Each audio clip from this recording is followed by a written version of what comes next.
What's up, everybody? Interviews is here at Greenwood Chevrolet Falcons Stadium here in the town of Austintown. It's our Buena Vista Cafe Game of the Week, and it's featuring two heavyweight programs as St. Ignatius takes on Austintown Fitch. We're here with Falcons head coach TJ Parker. Coach, thank you so much. Thank you. Taking time out of your day to talk with interviews. First off, let's start off with, Ignatius. It's such an historic program, and, they're coming to the area tomorrow night, and you guys, all systems go. Yeah, I mean, anytime you can bring an opponent like that in, we've tried to preach to the kids, all eyes are going to be on us, and it's one of those games that when the schedule comes out, these guys look forward to. These guys, it's not many times in our history that we've played an opponent like this. Usually you meet deep into the playoffs when we've seen Ignatius in the past, but I think our community, Youngstown as a whole, and then our guys are excited for the matchup. Now, this is the first time you guys have played each other since 2012. It was a first-round playoff exit, unfortunately, for the Falcons. You were on the staff at the time, right? Or not in 2012, not in no. 2012. Yeah. But what are your memories, just of, if any? Yeah, that was like the time right when I was getting out of college and started my teaching career. I remember that team, really, really good team. I remember it was a pretty close game. They fought, and then I think Ignatius kind of took over at the end. From my memories of that game, but that's pretty much all I remember from it. I think when you think of Ignatius Fitch, you think of the '90s matchups that were some heavyweight bouts, and what Fitch was able to accomplish, ending Ignatius's win streak with the 1990 team.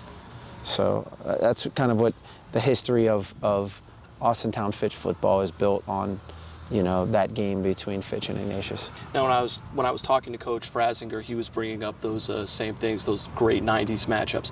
And the interesting thing about this matchup, with both of you guys, you both have came up in these programs playing for it. You both came up, learning under two longtime legendary head coaches, and now you're both at the helm. You have a little bit more experience under your belt as a head coach. He's a first year, but just like I asked him, is there a difference between somebody who's within the program, who's played, who's coached, versus somebody taking over in his first year who has no experience? What do you think? I mean, I think there's positive and negative at all. You know what I mean? When you've grown up in the program, you understand the inner workings of it. You understand its strengths. You understand its weaknesses.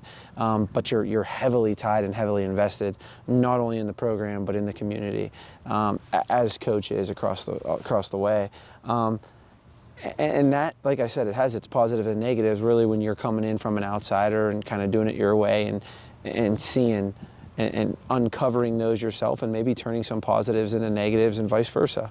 But yeah, I think in his situation, never easy to take over for a coach that's had so much success. I mean, Tracal's a legendary high school national coach with national championships under his belt. Can't be easy. So I feel for Coach, but you see him on tape, and they're doing a lot of the same things that Ignatius has always done for years, and they have a lot of the same guys that they've always had for years. So he's doing a great job over there, and I think it's only a matter of time before they're clicking again. Now, you guys are coming off a very impressive win against Canton Glen Oak, and then week one against Euclid, another masterpiece offensively, defensively. This is going to be in terms of Ohio teams, your first really, really big test. So what are you preaching to your guys this week? What have you been seeing on film that you've wanted to nit in the butt, or coming into today, nit in the butt? Yeah, I mean, it's when you play these big games versus these opponents, it's going to be a three-phase game. You have to be on your toes in every aspect: offense, defense, special teams. I think in our first 3 weeks, there's crucial situations, first down, and you get the wrong block, and then it sets you back, and you're behind the chains. Versus this team, you do that consistent enough, they'll bury you. The same thing, you're not gat sound on defense. If this team finds it, they're going to hit it, and they're going to hit it for a home run, not 20, 30 yards. And when they get inside the 30, they're going to kick field goals. They're going to try to punch it in. It's just limiting those mistakes and playing clean football as you progress gets games like these that put more and more pressure on that. Now, people in Youngstown, they're not too familiar, well, at least as of late, with St. Ignatius. So just tell the viewers at home, what they can expect to see from the Wildcats offensively, defensively, and who are going to be some of the key players that you're looking to contain. Yeah, you start offensively, it's the same. They'll be very big.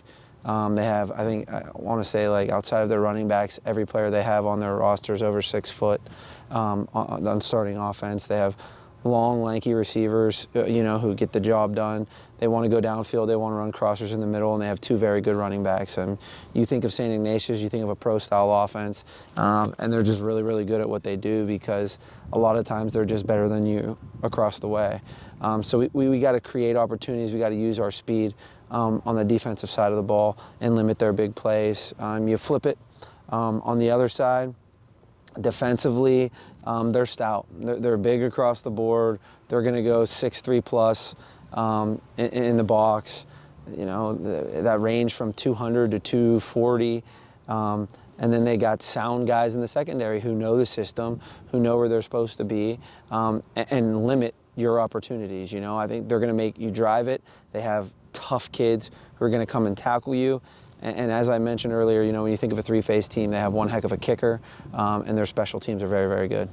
Now, do you feel like it's an advantage at all that you played a Cleveland team already? Is that any kind of a factor coming into this week? Because there's, no disrespect to the folks in Euclid, but there's Euclid and then there's Ignatius. Yeah, I think you could play a team from anywhere.